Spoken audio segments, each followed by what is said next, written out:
जय हिंद दोस्तों, आपका हार्दिक स्वागत है आपका अपने चैनल दयालपुर में। आपके लिए लिख रहे हैं दोस्तों हिंदी के कुछ मोस्ट इंपोर्टेंट क्वेश्चन। और दोस्तों हमारे चैनल पर पहली बार आए हो तो चैनल को सब्सक्राइब कर लें, बेल आइकन प्रेस कर लें ताकि आने वाली क्लास का नोटिफिकेशन मिले आपको सबसे पहले।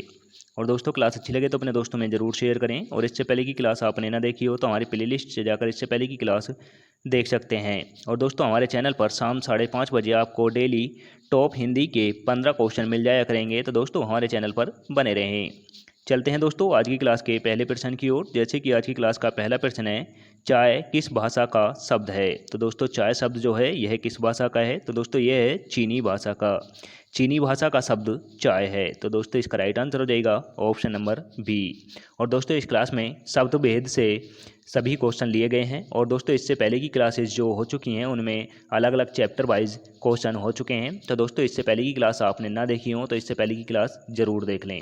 चलते हैं दोस्तों अगले प्रश्न की ओर। जैसे कि अगला प्रश्न है, स्टेशन किस भाषा का शब्द है। तो दोस्तों ये शब्द काफ़ी एग्जामों में पूछे जाते हैं। तो दोस्तों स्टेशन किस भाषा का शब्द है यह बताना है। तो दोस्तों यह है अंग्रेजी भाषा का। अंग्रेजी भाषा का शब्द है। तो दोस्तों इसका राइट आंसर हो जाएगा option number B is right answer.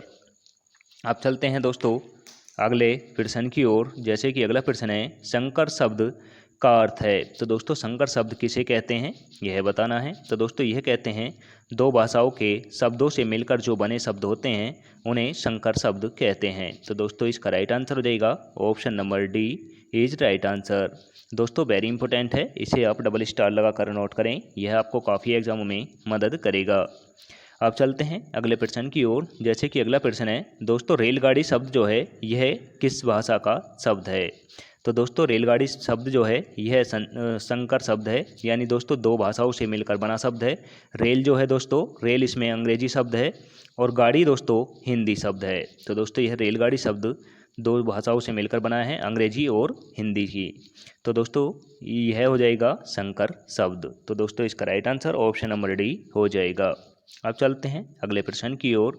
जैसे कि अगला प्रश्न है, बानर का तद्भव रूप क्या है। तो दोस्तों बानर एक तत्सम शब्द है और दोस्तों बानर का तद्भव रूप होता है बंदर। बंदर इसका तद्भव रूप होता है। तो दोस्तों यह शब्द काफ़ी एग्जामों में पूछा गया है। तो दोस्तों इसे आप स्टार लगाकर नोट करें। तो दोस्तों इसका right answer option number B हो जाएगा।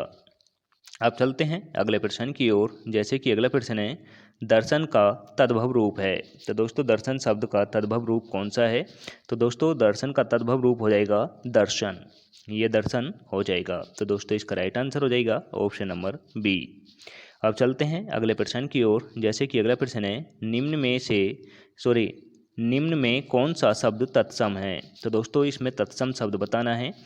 तो दोस्तों इसमें तत्सम शब्द हो जाएगा ऑप्शन नंबर ए, यानी उद्गम। उद्गम यानी संस्कृत का शब्द है। और दोस्तों जो संस्कृत के शब्द ज्यों के त्यों उपयोग में लिए जाते हैं उन्हें तत्सम कहते हैं। और दोस्तों जो चेंजिंग में आते हैं उन्हें तद्भव कहते हैं। तो दोस्तों इसका राइट आंसर हो जाएगा option number A. Option number A is right answer. अब चलते हैं अगले प्रश्न की ओर। जैसे कि अगला प्रश्न है, अपील शब्द है। तो दोस्तों अपील शब्द जो है किस भाषा का है यह बताना है। तत्सम है, तत्भव है, देशज है, विदेशज है। तो दोस्तों अपील शब्द है यह दोस्तों विदेशज शब्द है, यानी दोस्तों विदेश से लिया गया शब्द है।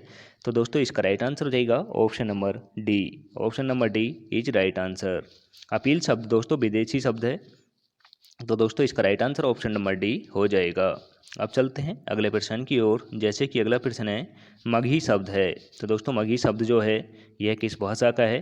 तो दोस्तों मगही शब्द है दोस्तों तद्भव शब्द है। तो दोस्तों इसका राइट आंसर हो जाएगा ऑप्शन नंबर बी। मगही शब्द तद्भव है दोस्तों, और यह दोस्तों तद्भव है। और दोस्तों यह विदेशी भाषा का नहीं है, यह संस्कृत भाषा का नहीं है। तो दोस्तों यह भी आप याद रखें। अब चलते हैं अगले प्रश्न की ओर। जैसे कि अगला प्रश्न है, संधि शब्द है। तो दोस्तों संधि शब्द जो है यह कैसा है। तो दोस्तों संधि शब्द हो जाएगा दोस्तों तत्सम, यानी यह संस्कृत का शब्द है और यह ज्यों का त्यों ही उपयोग में लिया गया है। तो दोस्तों इसका राइट आंसर हो जाएगा ऑप्शन नंबर बी। अब चलते हैं अगले प्रश्न की ओर। जैसे कि अगला प्रश्न है, लोटा शब्द है। तो दोस्तों लोटा किस भाषा का शब्द है? तो दोस्तों लोटा जो है यह देशज शब्द है, यानी देश में जन्मा शब्द है। तो दोस्तों इसका राइट आंसर हो जाएगा ऑप्शन नंबर सी। यानी दोस्तों जिसकी उत्पत्ति का नहीं पता चलता वह शब्द देशी यानी देशज शब्द यानी देशी शब्द माने जाते हैं। तो दोस्तों इसका राइट आंसर हो जाएगा ऑप्शन नंबर सी। अब चलते हैं अगले प्रश्न की ओर। जैसे कि अगला प्रश्न है, कमल किस प्रकार का शब्द है? तो दोस्तों कमल जो है यह किस प्रकार का शब्द है? रूढ़ है, यौगिक है, यह योग रूढ़ है। तो दोस्तों यह शब्द है, यह शब्द हो जाएगा दोस्तों, इसका राइट आंसर हो जाएगा ऑप्शन नंबर ए। यानी यह योग रूढ़ शब्द है, जिसे चेंज नहीं किया जा सकता, उन्हें रूढ़ कहते हैं। और दोस्तों जो दो शब्दों से मिलकर बने होते हैं उन्हें यौगिक कहते हैं। और दोस्तों जिनका रूढ़ यानी चेंज नहीं हो सकते उनका अर्थ अलग हो, यानी जैसे कि दोस्तों बहुब्रीहि समास के जो उदाहरण हैं उन्हें योग रूढ़ शब्द कहते हैं। तो दोस्तों इसका राइट आंसर हो जाएगा ऑप्शन नंबर ए, यानी कमल जो है यह रूढ़ शब्द है। तो दोस्तों इसी के साथ चलते हैं अगले प्रश्न की ओर। जैसे कि अगला प्रश्न है, पाकशाला ये दोस्तों पाठशाला होना चाहिए था, यहाँ पर कै लग गया है, मिस्टेक, टाइपिंग मिस्टेक हो गई है। पाठशाला किस भाषा का शब्द है? तो दोस्तों पाठशाला जो है यह दो भाषाओं से मिलकर बना है, यानी यौगिक है, दो शब्दों से मिला है, यानी पाठ और शाला। तो दोस्तों यह हो जाएगा option number B. Option number B is right answer, यानी दोस्तों पढ़ने के लिए शाला, पाठशाला। अब चलते हैं अगले प्रश्न की ओर। जैसे कि अगला प्रश्न है, दशानन किस प्रकार का शब्द है? तो दोस्तों दशानन किस प्रकार का शब्द है? यानी दोस्तों मैंने अभी आपको बताया था, जो कि रूढ़ होता है और चेंज नहीं हो सकता, उसका अर्थ अलग हो तो उसे योग रूढ़ कहते हैं। तो दोस्तों ये है दशानन, यानी 10 हैं आनंद जिसके, यानी 10 हैं बाजुएं जिसकी, यानी अर्थात रावण। तो दोस्तों यह है हो जाएगा योग रूढ़ शब्द, यानी यह दोस्तों बहुब्रीहि समास का उदाहरण है। तो दोस्तों इसका right answer option number C हो जाएगा। अब चलते हैं अगले प्रश्न की ओर। जैसे कि अगला प्रश्न है, निम्न में से कौन सा शब्द तुर्की भाषा का है? तो दोस्तों इनमें से तुर्की भाषा का शब्द कौन सा है? तो दोस्तों यह है कैंची। कैंची शब्द जो है दोस्तों यह तुर्की भाषा का है। और दोस्तों यह वेरी इंपॉर्टेंट हो जाता है, इसे आप डबल स्टार लगा कर नोट करें, यह आपको काफ़ी एग्जामों में मदद करेगा। और दोस्तों इसका right answer option number D हो जाएगा। अब चलते हैं दोस्तों अगले प्रश्न की ओर। जैसे कि अगला प्रश्न है, निम्न में से तत्सम शब्द का चयन कीजिए। तो दोस्तों इनमें से तत्सम शब्द कौन सा है उसका चयन करना है। तो दोस्तों यह है वर्षा। वर्षा शब्द जो है दोस्तों यह तत्सम शब्द है। तो दोस्तों इसका राइट आंसर हो जाएगा option number B. Option number B is right answer. अब चलते हैं अगले प्रश्न की ओर। जैसे कि अगला प्रश्न है, संस्कृत के ऐसे शब्द जिसे हम ज्यों का त्यों प्रयोग में लेते हैं कहलाते हैं। तो दोस्तों यह कहलाते हैं तत्सम शब्द। यह तत्सम शब्द कहलाते हैं, जो ज्यों का त्यों ही शब्द प्रयोग किए जाते हैं उन्हें तत्सम शब्द कहते हैं। तो दोस्तों इसका राइट आंसर हो जाएगा ऑप्शन नंबर ए। और दोस्तों जो देशज शब्द होते हैं इनकी उत्पत्ति का पता नहीं चलता, उन्हें देशज शब्द कहते हैं। और दोस्तों विदेशज जो होते हैं, जो दो विदेशी भाषाओं से लिए गए शब्द होते हैं, उन्हें विदेशज शब्द कहते हैं। अब चलते हैं अगले प्रश्न की ओर। जैसे कि अगला प्रश्न है, निम्न में रूढ़ शब्द कौन सा है?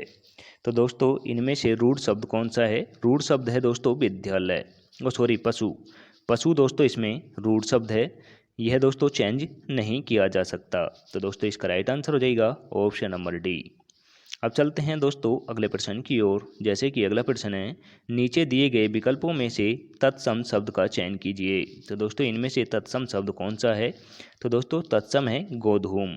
गोधूम इसका तत्सम है। और दोस्तों गोधूम का तद्भव रूप हो जाएगा गेहूँ। गेहूँ इसका तद्भव रूप है। तो दोस्तों इसका right answer option number B हो जाएगा। अब चलते हैं दोस्तों आज की क्लास के लास्ट क्वेश्चन की ओर। जैसे कि आज की क्लास का लास्ट क्वेश्चन है, नीचे दिए गए विकल्पों में से तद्भव शब्द का चयन कीजिए। तो दोस्तों नीचे जो दिए गए शब्द हैं इनमें से तद्भव शब्द का चयन करना है। तो दोस्तों इनमें तद्भव है मुँह। मुँह इसमें तद्भव है। तो दोस्तों इसका राइट आंसर हो जाएगा option number B. Option number B is right answer. और दोस्तों आज की क्लास इसी के साथ समाप्त होती है। आपको क्लास कैसी लगी कमेंट करके ज़रूर बताएं। और दोस्तों क्लास अच्छी लगी हो तो अपने दोस्तों में ज़रूर शेयर करें। चैनल पर पहली बार आए हों तो दोस्तों चैनल को सब्सक्राइब कर लें, बेल आइकन प्रेस कर लें, ताकि आने वाली क्लास का नोटिफिकेशन मिले आपको सबसे पहले। और दोस्तों हमारे टेलीग्राम चैनल का लिंक आपको डिस्क्रिप्शन में दे दिया जाएगा, वहाँ से जाकर आप PDF डाउनलोड कर सकते हैं। मिलते हैं दोस्तों नेक्स्ट क्लास के साथ। जय हिंद, वंदे मातरम।